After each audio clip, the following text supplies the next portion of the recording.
یہاں موت کے حوالے سے خاص طور پر مرنے والے کے حوالے سے سورہ یاسین بہت زیادہ کثرت کے ساتھ پڑھی جاتی ہے اور اس کی بہت فضیلت اور اہمیت ہے، لیکن روایتوں میں جتنا سورہ یاسین پر زور دیا گیا اتنا ہی سورہ صافات کی بھی تاکید آئی، بہت زیادہ۔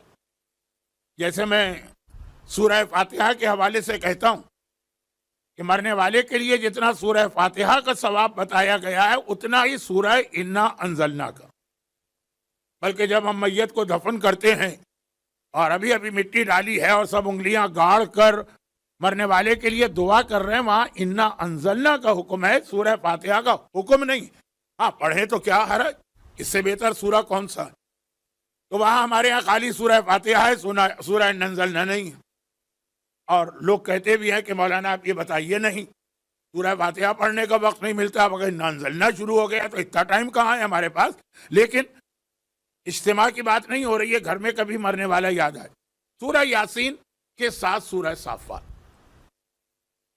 اور اس کے لیے تو ہمارے پاس خاص وہ حدیث ہے کہ جب چھٹے امام کے سب سے بڑے بیٹے اسماعیل کا آخری وقت آیا، ساتویں امام کے سب سے بڑے بھائی، جب آخری وقت آیا اور راوی وہاں بیٹھا تھا تو سورہ یاسین پڑھ رہا تھا، امام نے کہا کہ سورہ یاسین کے فوراً بعد سورہ صافات ضرور پڑھنا۔ روایت پوری نہیں پڑھ رہا ہوں کیونکہ ٹائم نہیں۔